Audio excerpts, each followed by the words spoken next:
Welcome, everybody. It's Ariel Leggett here from RCS, and I'm joined with Andee Williamson.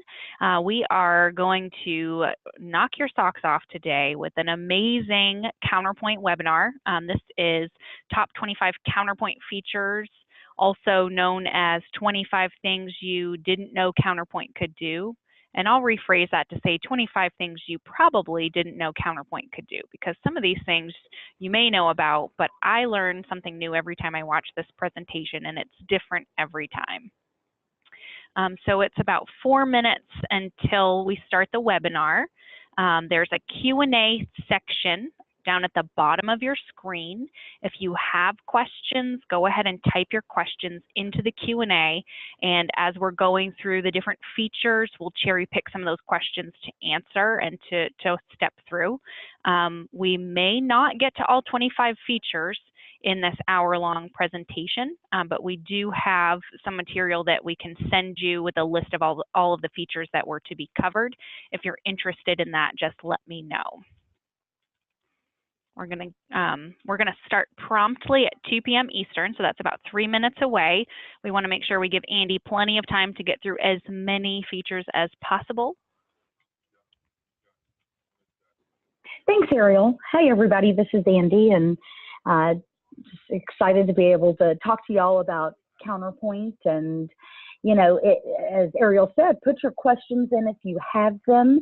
That will guide and control some of this demo, and we'll try not to get too off track down, you know, whatever path the questions take us. But that part of, I think, what's valuable about this is it being somewhat interactive. So I think you're all muted, and your way to communicate with us is through the Q&A manager, and we'll be keeping an eye on that throughout the demo.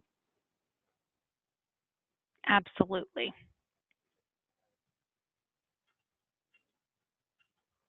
All right, we've got a couple minutes left. People are still rolling in. I'm so excited that everybody's joining us today.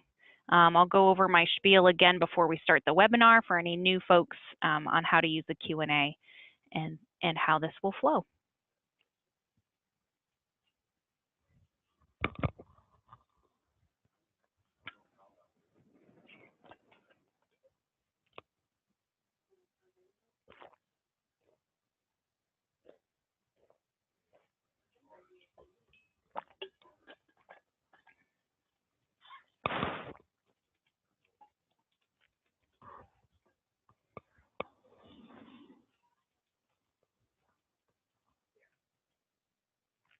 I feel like I should be playing the Jeopardy theme song here as we count down the remaining seconds until we start.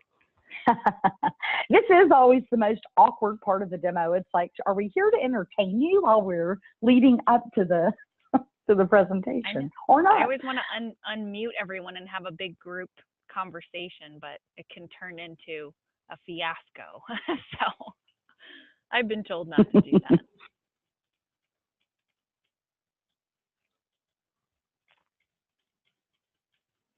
All right, I see people are still rolling in. We're rolling up on 2 o'clock, so we're going to get started. My name is Ariel Leggett. I am an account manager here at Retail Control Systems. I am joined today by Andee Williamson, genius at NCR, who's worked with Counterpoint for I don't even know how many decades, and I don't want to age you, Andee, so I'm just going to keep my mouth shut on that. But Andee is going to be covering the top 25 Counterpoint features for us today. We only have an hour, so that's not a lot of time to cover top 25 Counterpoint features. So what we're going to do is we are going to take your questions as we step through Andee's list of 25 Counterpoint features, and that's going to guide her presentation and how much or how little is shown of each of these features. And we will get through as many features as we possibly can within the hour. And then afterwards, Andee has everything kind of written up. So if you want a copy of the list of all 25 features, we can provide that to you upon request. I see people are still pouring in. Go ahead, if you have questions, stick them in the Q&A. So you have a Q&A button on the bottom of your screen, or you should have that there. If you pop that open, you can type in your questions. We'll be monitoring that throughout the entire presentation. We'll cherry pick some questions to answer for the features that Andee's reviewing at that time. And we're going to get started, okay? So I've kind of already gone through who I am, but I'm Ariel Leggett. I'm an account manager here at Retail Control Systems. And Andee is a retail consulting system engineer with NCR, and she's going to be giving all of this presentation to you because of her robust Counterpoint knowledge. And we are going to basically just have an hour packed full of Counterpoint tips and tricks. And these are going to be things you probably didn't even know Counterpoint could do, really utilizing core Counterpoint functionality in most instances. And we're just going to dive right in. So take it away, Andee. Very good. Thank you, Ariel. So some of you might have come to RCS's annual or biannual, I think, user conference or an NCR conference that used to be called, it was called Synergy, I think, the last time we held it. So you might have seen a presentation similar to this before, but as Ariel said, I update this every year. And really what happens is throughout the year, I spend a lot of my time talking to Counterpoint merchants and our partners like RCS, and I get questions about the product. And at some point, if I get asked the same question multiple times, I think, oh, this is something that belongs in the 25 things because, you know, multiple people have asked me this question. So I try to frame most of the 25 things around real life questions. So a lot of what I'm going to demonstrate is actually going to be, hey, this is what I got asked. This is sort of how I went to Counterpoint and solved the problem for that particular question. So that's just a little bit about where these ideas come from. And as Ariel said, we hope you put your questions into the Q&A manager. We would love to, you know, make sure that you understand whatever topic it is.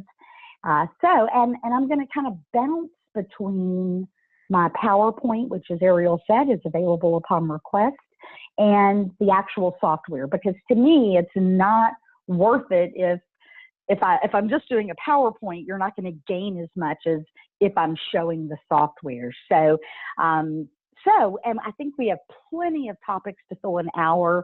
As Ariel said, we may not get through all 25, but the point is to give you an hour's worth of good information about Counterpoint. So my first item I wanted to talk about, because I am going to be showing, in fact, I've just switched over to Counterpoint. Hopefully everybody can see the Counterpoint main menu. And I guess I wanted to cover this topic first, just in case anybody looked at the screen and said, that isn't what Counterpoint looks like on my system. So this is the new user interface, and I need to stop calling it new because it's not that new anymore. But for folks that were running 8.4 instead of 8.5.3, you know, the screen may not look like this to you. And so I'm not going to spend a lot of time on this. I'm hopeful most of you have seen this, are familiar with this. What I do, the couple things I do want to point out, even those of you that are using this version of the software with this new UI, there's a couple things you may not have realized are there. And so I guess the first two things I'll point out is that we now build a recently used area and we have a favorites area. And so in the new UI, as you're opening Counterpoint applications, and when I call it a Counterpoint application, if you look here on the far left where it says home, point of sale, inventory, and kind of so on and so forth, as you open these different applications or sub-applications underneath them, you're going to be building the recently used area. And so I think this is a great help. Our idea here when we built the new UI was to just make Counterpoint easier to navigate. easier for you to find what you're looking for. And so the recently used area, I think, lives up to that claim. And then right below that, we now have a favorites area automatically built in. And to add something to favorites, you just go find the star. So like right now, I'm hovering over touchscreen codes. You can see that the star is blank. And if I click on that star, that would add that to the favorites. So now if I navigate over, you can see touchscreen code is now a favorite because I highlighted that star. By the way, probably worth mentioning, I just did it, but these right and left arrows will navigate you through multiple pages of both favorites and recently used. My absolute favorite new feature in the new UI here on the upper right is the global search application. So if what I'm looking for in Counterpoint isn't in recently used or favorites, I've got the ability to come here if I'm looking for the merchandise analysis report and I can't remember how to navigate to it. First of all, the search results are going to show me how to navigate to it. So I could have found it over in inventory reports.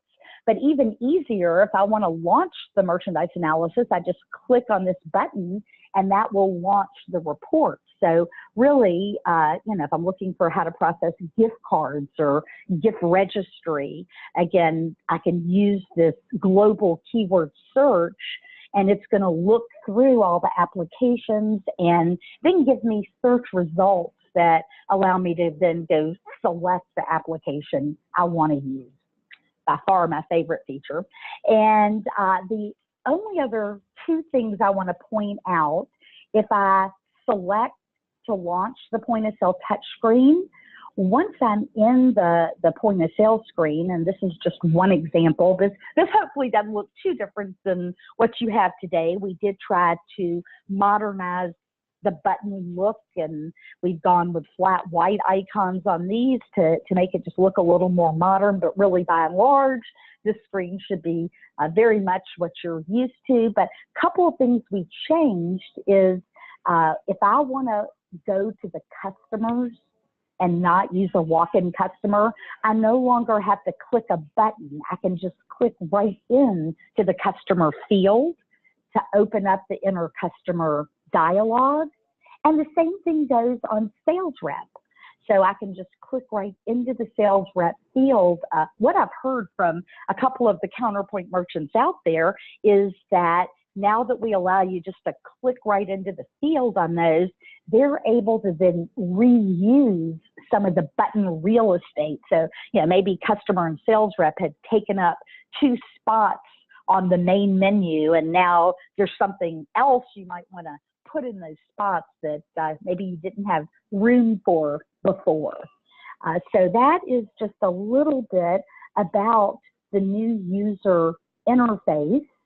And Ariel, I don't know if you're watching the Q&A, but as we cover each topic, if any of you have questions about those topics, again, feel free to type something into that Q&A manager, and we'll do our best to get that covered. And I do have my eyes on the Q&A. We don't have any questions yet, right. But I am keeping my eyes on it. And I actually did not know the thing about the sales rep, so that's exciting because I actually have to go through like 3 button pages to get to change that. So that's helpful for me to know.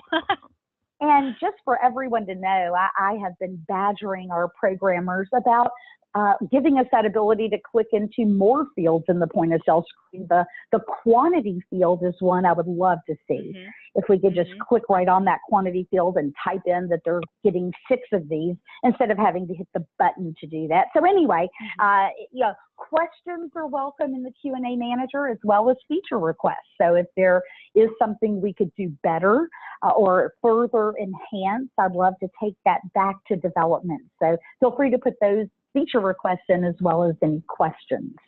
What an offer. Right, so, I expect that's going to be blowing up any minute now. No, actually, that's how we decide what to put in. So yeah, we love to take those comments from the field. Okay. I love it. So this next item is the home action button. So I want to tell you how how this came about, how I decided to add this one to the 25 things is I had a Counterpoint user, merchant, whose primary job was managing. And so they didn't use the point of sale part of Counterpoint. They were more concerned with all the back office functionality and basically how to manage the store and know what was going on. And so they asked me, how do I know what isn't posted? Right? So I'm trying to keep up with receivings coming in, and are they in, are they posted, those kinds of things. And so my first response had really to do with something that is not the home action. It's a side fee. It might be the 26th thing you didn't know Counterpoint could do, but let me pop back over to Counterpoint for a second. And if I come down here to System, Work Center was the first thought I had. So we've got this Work Center feature that when you open it is going to show you a lot of information about what is not posted currently in Counterpoint. So I can see, and by the way, you all realize I'm running a demo database. My database, I mean, I don't know if this is a good representation for you all of what you might see if you open the Work Center, but I've got a lot of purchase orders, it looks like, that are entered and not posted. I've got quick receivings, return to vendors, transfer out.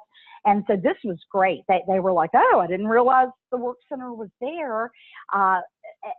But then she thought, oh, let me write this down. And I said, well, you know what? What if every morning when you logged into Counterpoint, this just popped up automatically? And she said, oh, that would be fantastic. That would help even further. And so the second of the 25 things I wanted to talk about is how to set an action that pops up automatically when you log into Counterpoint. So I'm going to come to this great new global search feature that you all now know about. And I'm going to come just type user because I'm looking for my user preferences.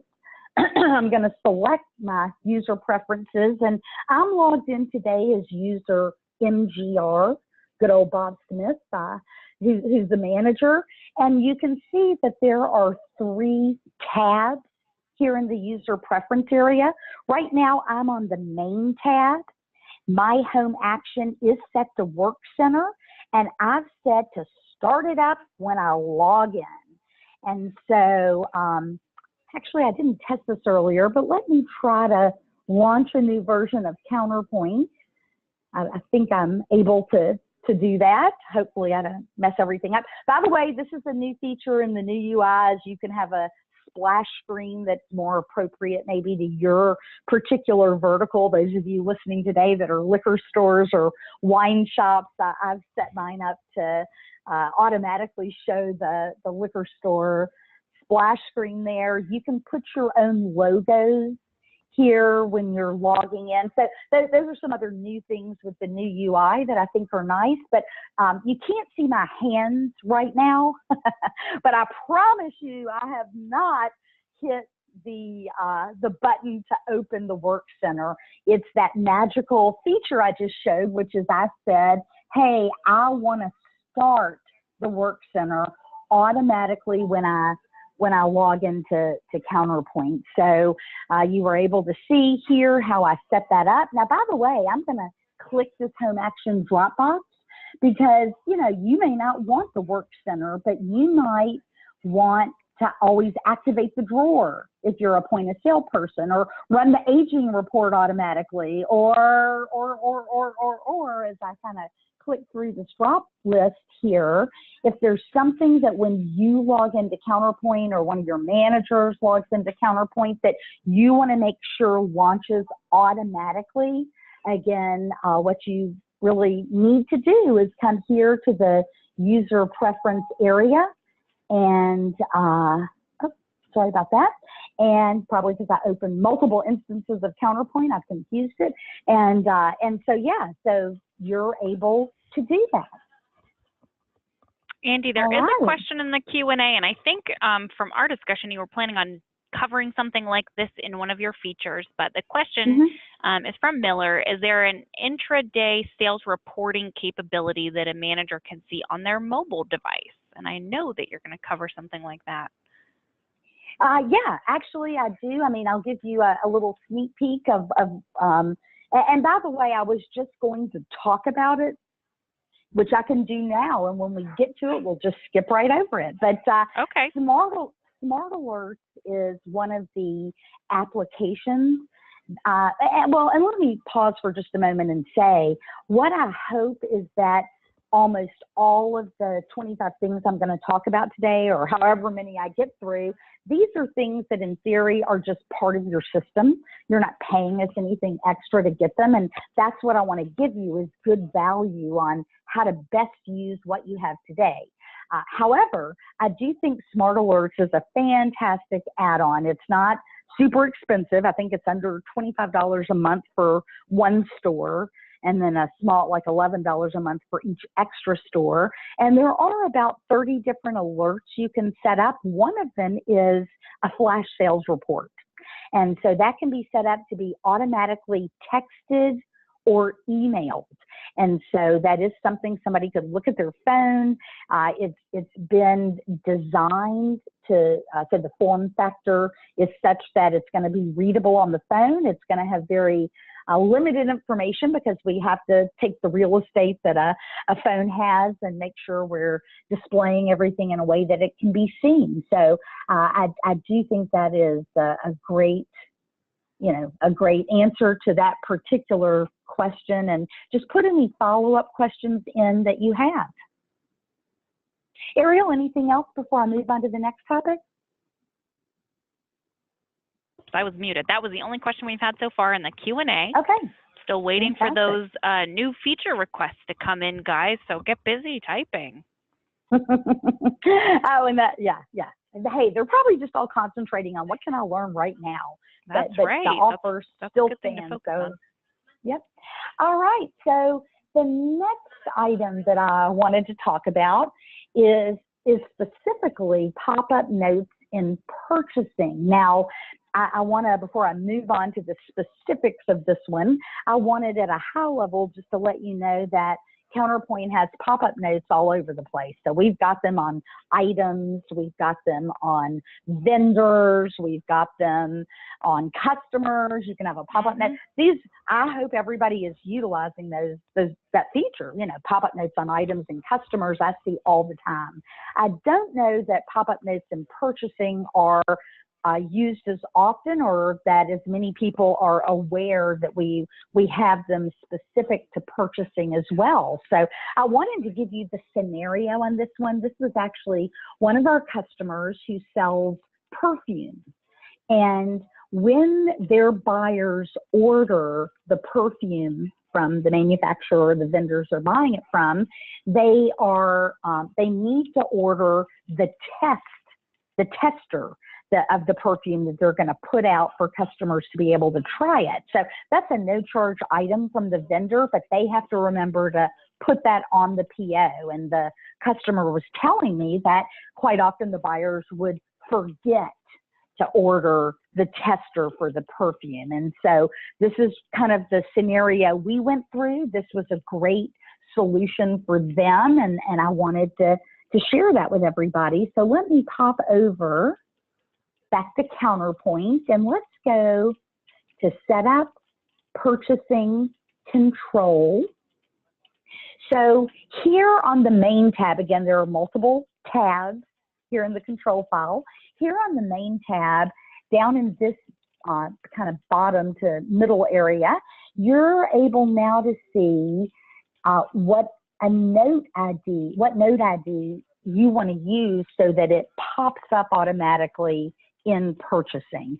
I've just called it PO. You can call it auto or pop-up or whatever you want to call it, but you have to know what the note ID should be, and you do that here in the control file. Now, the next step for them is coming over to the inventory item record, and I'm going to go search for perfume because I set up, this is my Memphis database, and of course we've got some Elvis scented perfume. I think that it's probably like a peanut bacon and peanut butter. I think it's a peanut butter banana smell. Yeah. Banana. Peanut butter.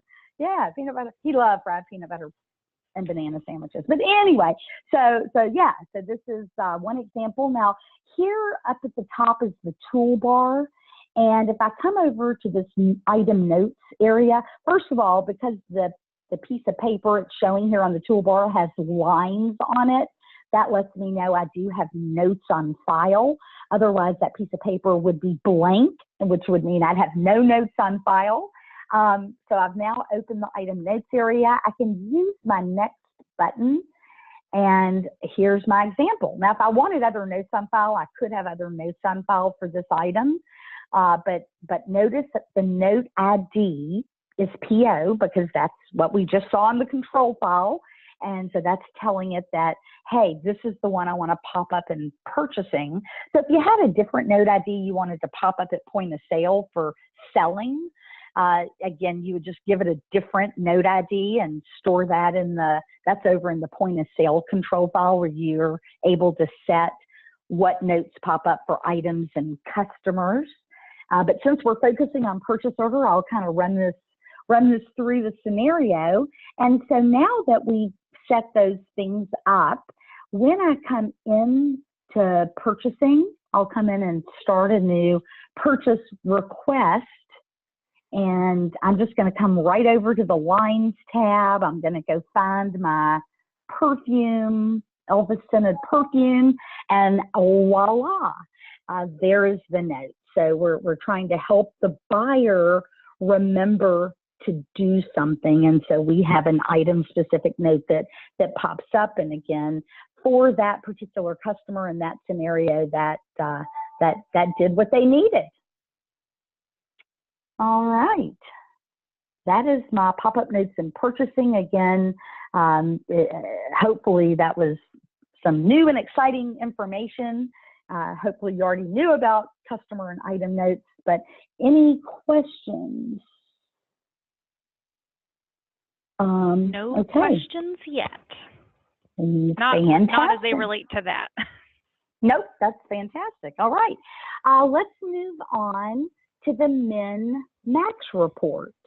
By the way, you might notice I've got 852 here. So when applicable, if I knew the version number that we added something, I've put it on the PowerPoint.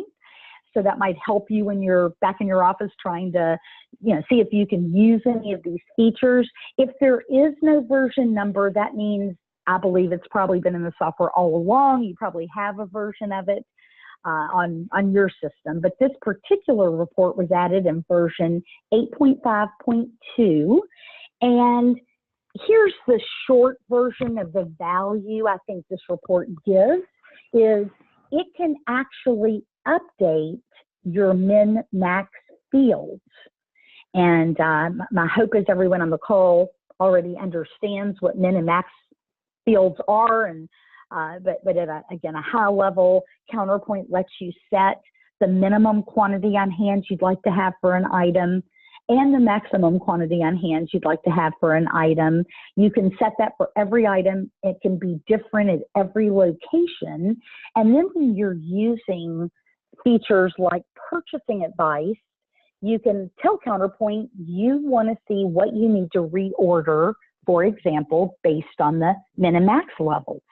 And so for those of you that run a seasonal business, this might change.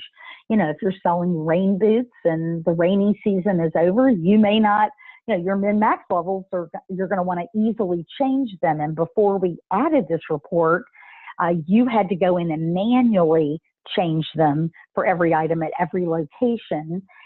Or maybe RCS wrote something fabulous for you as a customization that lets you update those fields, but because I know that RCS does a lot of those kinds of things, but we actually added this feature so that now you no longer have to use something customized or manually go do it. We'll actually write the data to the min-max fields. Now, let's take a look at what this report looks like and kind of how it works.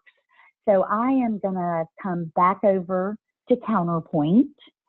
I am going to use my handy dandy global search there and go find my min-max advice report. This is what it looks like. You'll notice there are two tabs. There's the parameters tab and the item tab. So right now we're on the parameters tab. I can run this report for all locations, a group of stores, or one single store. Now, I'll come back to this report date in a second. I'm going to pop over here to this suggested quantity window area. And so what I've done is I've created some set sample data that I think will help you understand how we're calculating things. So the min-max advice report, the suggested quantity calculation is based on days of supply. So what I've done, just to make this simple to understand, is I've said I want a 30-day supply. So I've made my min and my max 30 days. By the way, those numbers could be different if you wanted them to be, you know, your min and your max. Again, I'm just trying to make sure I have a 30-day supply. If I'm tracking vendor lead time, I can check mark here and I'll take into account how we have been, you know, so Counterpoint can help you calculate what the vendor's lead time is. Or if you don't want to use what Counterpoint calculates, you can actually just come type in that it takes 60 days for the vendor to ship you these items you're going to be looking at, or plug in whatever number you want there.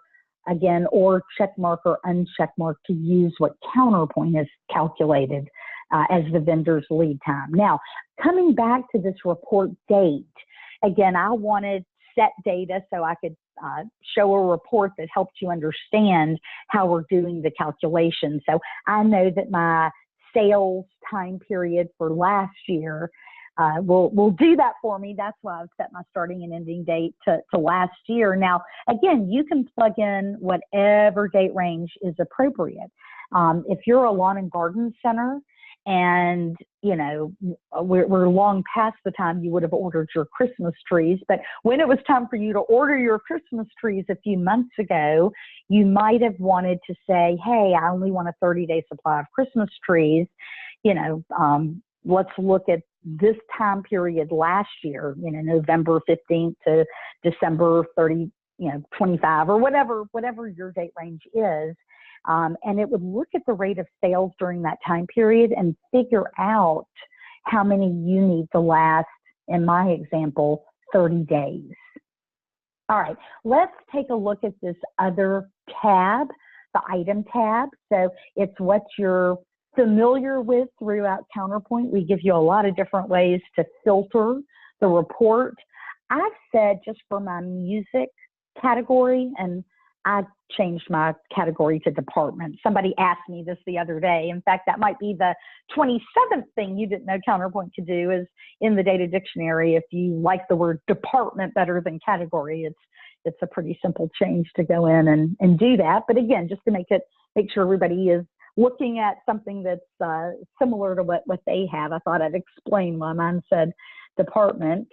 You've also got that right-click and customize feature here. So if there are fields you want to filter this on that aren't currently showing up here, it's simple for you to add them. And so now that we've looked at these two tabs, and by the way, the order by Dropbox, I'm ordering by item number, but you could order by any one of these three ways. Let's go on and just preview the report. And so what you can see is I set up this Essential Elvis CD, and I made sure I sold it so that it showed as one being sold every day. Again, this is something, if you're on the right version, you can go in and play with your own data. In fact, there are, I know, test companies and practice companies you can use, or as long as you don't press the apply button in this report, it doesn't hurt anything just to kind of run through your data. But for this one item, the CD in my music category, I sold one a day last year. This is showing me my current quantity on hand is 48. I've got a 48-day supply based on the date range I plugged in last year. Currently, my old, or again, current min and max levels are set to 39, but this report is saying, yeah, you know what? If you want a 30-day supply, then you really need to set your min max to 30.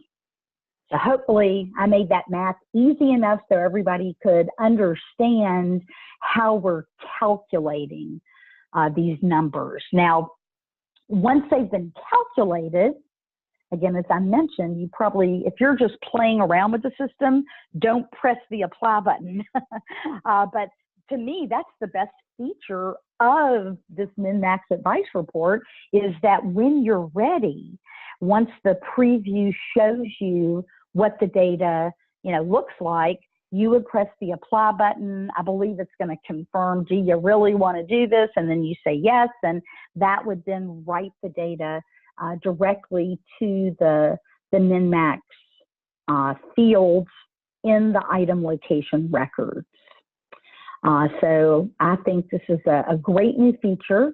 By the way, if I said that the vendor, it takes, I don't know, 120 days for them to ship them to me, and I preview that again, you'll see that I've greatly increased what I think the min-max should be, because I have to take into account it's going to take a certain amount of days to get it, so they have to last a certain amount of time, and just kind of wanted to show that, depending on how you set the data, of course, that's going to change what we're suggesting. All right, so that is the min-max advice report. This is awesome, Andee. How many features have we gone through so far?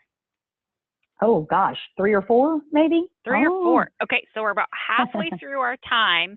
So I just want to say to everyone right now that obviously we're not going to get through 25 features, but we would love to do a part 2 webinar. So again, we're going to get through as many features as we can today. And we have the documentation of the list of features, but we would love to schedule a part 2 so you can watch Andee step through all of them and get your questions answered and all that good stuff. So, okay. Well, and I've got a lot of detailed things here at the front end, because I wanted to I thought these were the most important if we didn't get through everything. Some of these others may not take me as long to explain, but anyway, the last thing I want to say about the min-max report is we have a new version coming, 8.5.6, and there's a new feature in it in regard to the min-max advice report, and that is the ability to set the min and max to 0. So that in the first release, in fact, if I went back to that report and tried to plug a 0 in as min and max, it would say that's not allowed. But after talking to a lot of merchants, they're like, if we go back to my rain boot example, when the rainy season's over, you may want Counterpoint to automatically set all that to 0 for now. And so we are coming back and adding the ability to 0 out the min-max fields through this report for you as well. All right, the next item on my list. So the customer in this case asked me about, well, hey, let me come back over to point of sale and show this one. I think it would be a lot easier than me trying to explain it. So this customer told me that on almost every single point of sale transaction, they were pressing here on the upper right, the item lookup button. They were pressing options, and they were pressing filter. They actually sell auto parts, and I'm trying to remember, this was quite a few months ago, but I think they were coming here because, you know, maybe they were looking for description contains 57 Chevy or something. There was a reason that they were starting here for almost every single sale they did. And so their question was, is there a way to not have to press 3 keystrokes, have 3 keystrokes to get me to this screen? They just wanted to be able to press a button and magically have this item filter screen come up. And so what I came up with, in fact, now that I've kind of cleared that out, you'll see here I've made a button called item filter. And when I press it, again, you can't see my hands, but I promise I didn't touch the keyboard. I just pressed the button. And again, you know, now it took you directly to the item filter screen. And I used a feature called Send Keys to do that. And so I kind of want to step through how I set Counterpoint up so that a button could perform those 3 keystrokes. And so what I'm going to do is I'm going to exit out of, well, nope, don't want to exit out of Counterpoint completely. I want to come to Setup, Point of Sale, Touchscreen Codes. And I'm going to bring up, by the way, this is just telling me I don't have images on all my buttons, so that's okay. So now we're in the button editor where you can define what all the buttons in Counterpoint do. And I'm going to click on that item filter button. And I'm going to show you that the action for that button is we're running an external program. And then down here under command, it's pointing me to the actual Send Keys program. And so, by the way, we send this Send Keys VBS program with every Counterpoint system. So you have this, whether you knew it or not. This is part of your top level directory. And so you have it available. And then I had to figure out what the argument should be. So I'm telling Counterpoint, hey, when I press this button, run this external VB script, and the VB script is going to tell Counterpoint what keys to hit. I'm telling it to hit the F9 key because that's the item lookup, and then the %P takes me to the next keystroke, and the PF takes me to the, or the F takes me to the last keystroke. And let me say this, I am not a technical person. I am a product person. So I don't have any education that makes me understand technical, tech talk or the technical world. And so, you know, it's probably a little bit harder for me to do this kind of thing or you to do this kind of thing than it is for somebody technical, support or a programmer or somebody like that. But you absolutely can do these kinds of things if you just put a little mind share into it. So what I want to tell you is how I figured out what this argument should be. And I'm going to come down here. I don't remember. I think probably the easiest way is to just let my search button go find my Send Keys. There it is. And I can now right click that sendkeys.vbs file and choose to edit. And boom, now I've got a key. And so, you know, I use this key in the middle to help me figure out what special keys to put in that argument in order for it to be able, when you just simply press the button at point of sale called filter, to then perform the right keystrokes to open up that particular window. I think that's probably the most technical thing I'm going to talk about in this hour. So, but I hope one thing that I will be very interested in when this is over is, was the level of this okay today? Did I get too technical or not technical enough? Or anyway, so yeah, I think that's probably the most technical thing I'm going to show, but it helped solve a problem, and I wanted to help you reduce the number of keystrokes at point of sale by showing you that. Okay, all right. If there, and Ariel, for the sake of time, I'm going to assume there are no questions. You just jump in if there are. There have been a few questions, but I've just been answering them as they come. Right. They're just not necessarily, you know, a dive in to what you're doing kind of question. But okay. I got my eye on the queue. All right, very good. All right, so next I wanted to talk about toolbars, how they can be customized. So let me jump back over to Counterpoint.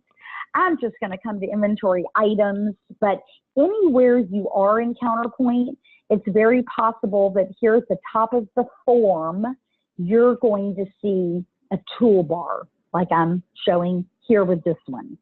And so if you want, you're able to right-click and choose to customize that particular toolbar. And so if I come into the Customize button, again, notice there are 3 tabs. We're on the Toolbar tab right now. I'm showing which toolbar and Counterpoint I'm using. I'm going to come, and by the way, I like this simple one. I think that it's, to me, it's the easiest one to kind of read. Some of the others are really tiny, but maybe that's just me and my old eyes find this one the most appealing. I'm going to come to the Commands tab, and what you're going to see as I kind of scroll through the categories on the left is you've got a lot of different options on what you might put on the toolbar. And so, in fact, let's take an example. You'll notice here on the toolbar, I've got the first and last button. So again, I can just click and drag those off. And so now if yours doesn't have the go to the first item in the record and go to the last item in the record, now you've got the ability to come into this data category. And if I want to add the first and add the last, and then close and save this toolbar, I can now get to the first item in the item record, or press this last item and get to the last item. And that's just an example. You're able, by going through that, to add or remove the things to your toolbars that are going to help you be more productive. So I think a lot of folks just kind of take the toolbar as is and just know it can be changed. It can be a different look and feel to the toolbar, which is done through user preferences, or you can actually add and remove items here in the toolbar area. All right, so that is customizing toolbars. I'm going to move on to the pie chart metric. So this is one that really surprised me. I actually had a customer, well, let me come over and kind of show it so you all can see what I'm talking about. But I'm going to go on and just pick, I think I've got thought I had a top 5. Oh, here it is. Sales by category year to date. So I'm going to go in and just select that particular report to run. I've predefined that button so that I'm ready to show my sales by category year to date, or by department, since I changed the word to department. And so you'll notice that there is, you know, a pie chart here at the top of the screen. And so this report, I defined it to group by department, showing my top 5 ranked based on sales for this year. If you come down to the bottom part of the report, that's what it's doing. It's telling me that my clothing department is my top selling department this year. Books and magazines are second, and kind of so on and so forth. But here at the top, I am basing the pie chart on quantity sold, not on sales dollars. So down here, I'm basing it on sales dollars. Not a lot of, well, one thing that is sort of interesting is that the fourth one down, when I'm basing it on sales, is music, when over here, the fourth one is photo, right? So when I'm basing it on quantity sold, photo is my 4th largest category, even though when I'm basing it on sales dollars, down here I can see music is my 4th largest category this year. But a lot of people, what I heard the user ask me is, how come we only get to pie chart based on quantity sold?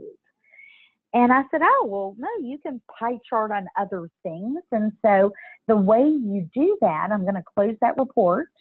I'm going to get back over here to the merchandise analysis report. We're on the parameters tab right now, but I'm going to move to the select columns tab. And I'm going to share with you that Counterpoint will pie chart on the top visible column. So quantity sold is the top visible column. That's why we had the pie chart based on that. But if I wanted the pie chart to be based on profit instead, I can just move profit to the top. And when I preview again, now you're going to see that my pie chart is based on profit. And while clothing is my top category based on sales dollars, I can see that my book category is actually my most profitable category for this year's sales. So again, just a tiny little thing, but you know, I didn't realize people didn't know that you could change the pie chart to be on the, you know, whatever metric really you want it to be on. Okay, next we're going to talk about upselling, and I'm doing that using a tag-along kit. There's a new feature I'm going to show, which is the ability to use fields in Counterpoint when you're prompting for the upsell. And just like everything else I've talked about, I think it's going to make more sense when I just come over here and show it. So I'm going to pop back into Counterpoint and specifically go over to the point of sale screen. Now I've set up an Elvis print, photo print, to be something I'm going to upsell. So this time I'm going to use my button to get to my Elvis prints. You're going to see, I can now see my 16 by 20 prints and my 20 by 25 prints. I'm going to come sell this Elvis print called the guitar print. And boom, here's the feature I wanted to show. In my Memphis gift shop, when I sell this photo print, I want my salespeople to ask the customer, hey, wouldn't you like a frame to go with your photo print? And what's nice here is if the customer says, oh yeah, I want a frame, all you have to do is hit the yes button and that adds the frame to the ticket. And I'll show that in a second. What I want to highlight is one of the new features, which is the ability to insert live data from Counterpoint into this prompt area. So I not only wanted the note to pop up, I wanted to show how many frames I have available to sell. You know, you want to train your people that if the quantity is 0 available, don't ask for the upsell. That means you're out of stock on that component. So you've got the ability to embed that here into the message. I've also embedded price 1 here. So I'm able to say, yeah, the frame is $39.99, but if somebody made a price change and the next time I came in here, nobody would have to go update the kit prompt area. That's just going to be a live field that's always showing me, in this example, the current price 1. Now you can have multiple components. So if I had more than the frame, I could say yes, no, no to all, or yes to all. So if there were a longer list of things. In this example, I'm just going to say, yeah, I want that frame. And you're going to see that by saying yes, I added the frame to the ticket. So great way to set up to try to prompt for upselling. What I'm going to do is I'm going to come here to inventory, and we're going to go over to sales kits. And I've got a few sales kits in the system, so I'm just going to go search for the one that I just showed you. Here it is, my Elvis with guitar. So the parent of that kit is this item, that Elvis print we just looked at. And then down here in the middle area is where I've got my existing components listed. Now I'm highlighting the frame. So down at the very bottom, you're now able to see where that prompt came from, where I said, would you like, and then I inserted price 1.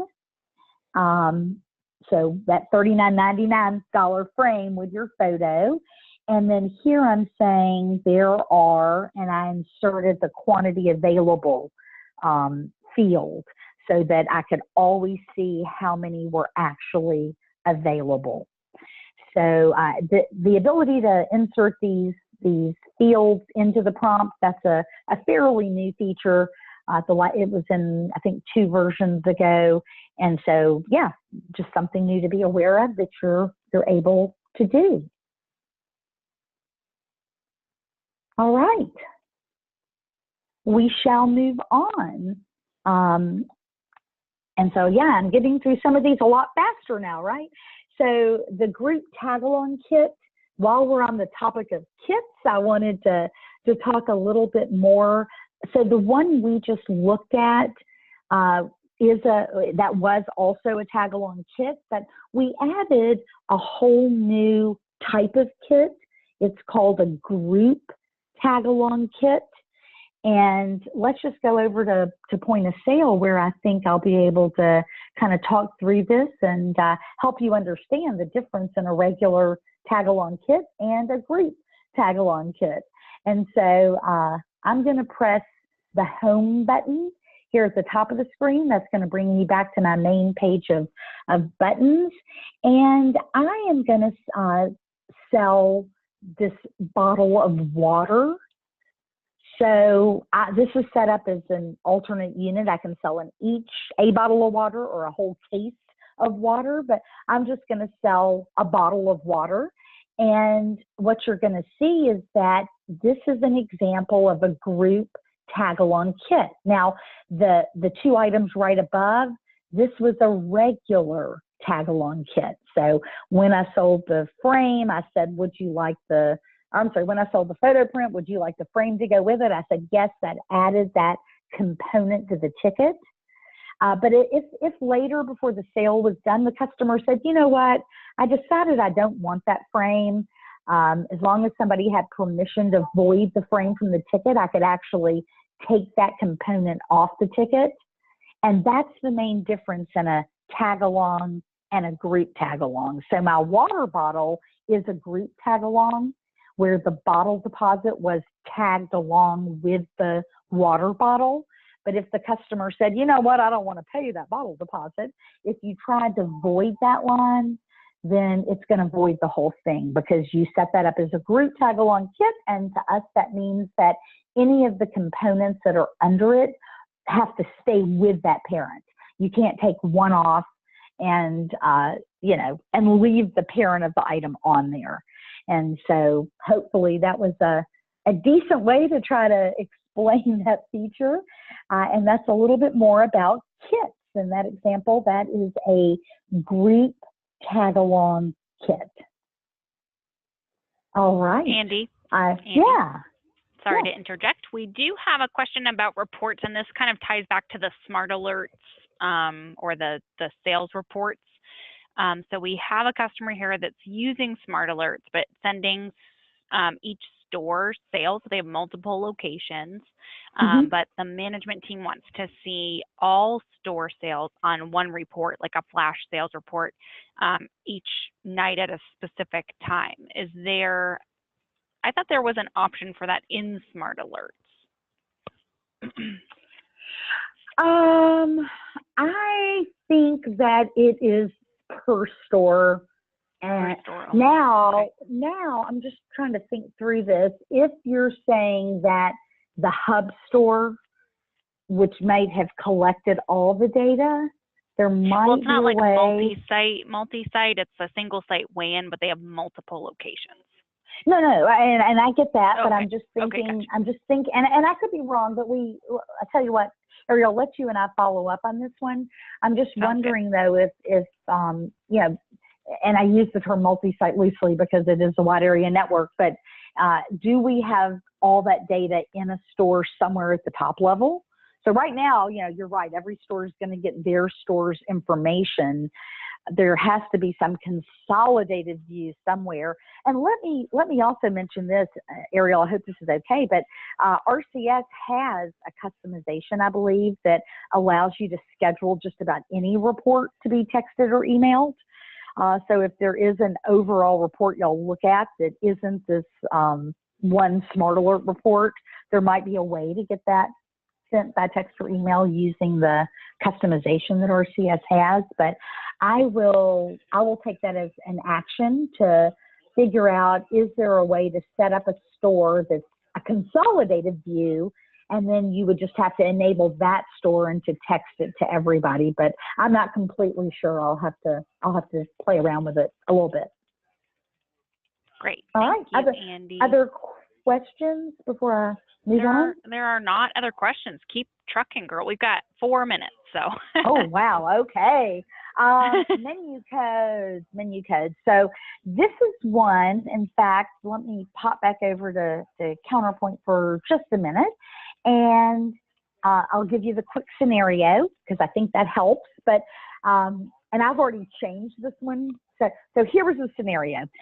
We had a Counterpoint merchant who was using the multi-company feature built in, and he had multiple instances of Counterpoint open for each of his companies. So he had a bookstore and a bike shop. Let's use that as the example. And he'd have the bookstore and the bike shop both open. But before I went in and changed this to say items meant this gift, all it said was items. And so he did not have a good way to know which company's item record he was opening, because it just said items and he had 2 of them and he wasn't sure which one it was. And so what we talked about and what we did for him that worked is over in the menu code area, which is where you're able to come in and kind of define what your menu buttons look like. And well, I'm sorry, you can't change the color. That's a feature request I've turned in for the new UI, but you can change what text prints on them. And so what I did is I literally came in here and changed it. It said items for all 3 of these before I came in and made the change to say, hey, I want it to say items Memphis gift. And then in the second company he had, so for each company, he went in and made one say items bike, the other say items book, and then he had the right data displaying on the screen to let him know which one represented that particular company. And so I think it's a great thing for you to know that if you don't like the verbiage you currently have on your buttons, you've got the ability to come in and make it more specific to what you do. And you do that here in the menu code area. Now, something I want to point out that I thought was really slick is, remember way back at the start of this, when I showed this global search feature here on the upper right, and I looked for, I think, the merchandise analysis and some other things up here, something that I think is cool is that this also uses the text you type in. So if I was looking for any menu option that had the word Memphis in it, you can see that that global search takes that into account when it's searching through to help you find what you need to find. So I thought that was so cool. Yeah, a nice little period on the end of that particular function. All right, it sounds like maybe we have time for one more. And like Ariel said, I'd be more than happy to come back and do a part 2 for you. This is one where in the store, what was happening at point of sale is, and let me just get into point of sale, is that they were scanning something incorrectly, or maybe that barcode hadn't been added to the system or something like that. But what was happening is it was saying item not on file, but the clerk wasn't looking at the screen. They were busy bagging the item. And so they were asking me, is there anything we can do to make that stand out to the clerk so that they don't keep scanning things and that nothing happens and they don't realize it?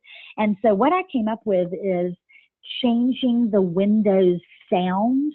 So what was happening is when item wasn't on file, if their speakers were on, they were getting the Windows critical beep. But we think that to some of these salespeople, some of these clerks, that was becoming white noise. So what I did, in fact, let me make sure I have an item not on file. Hopefully y'all could hear that.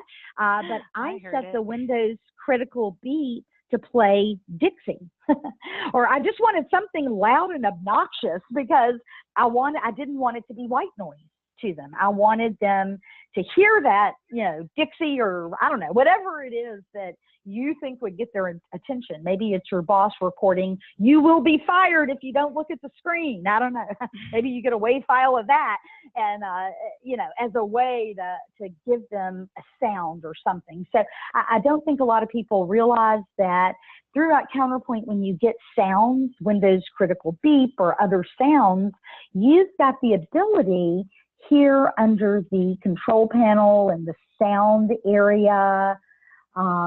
In fact, if we come in here, let me get over there. So, you know, this critical stop beep, I replaced it with a WAV file. And when I press the test button, it plays that WAV file instead of playing what Windows set as the critical stop sound. And so that helped them with what they were trying to do, and making sure their salespeople heard some startling sound and would stop and look at the screen when they needed to. Man, that went by quickly. I can't believe the hour is up. I know. But it is.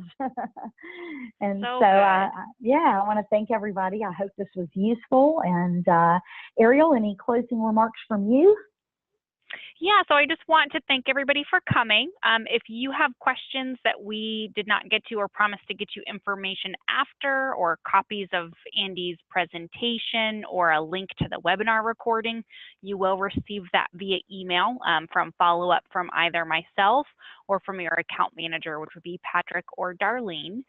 We do have kind of a log of all the questions asked. So there were some really great questions today, and just keep your eyes peeled for a part 2, because I think we didn't even get through half of these features. So there might be parts 2 and 3 forthcoming. And feel free to sign up for more future webinars on the RCS customer portal or on our website directly. And Andee, I just want to thank you for coming and joining us and enlightening us. This is always so much fun, and I always learn. I think I've learned just so many new things today. So thank you for coming. Oh, well, good. That's the idea. Thank you very much. Thanks, everybody. All right. Bye. Everybody, enjoy the rest of your day.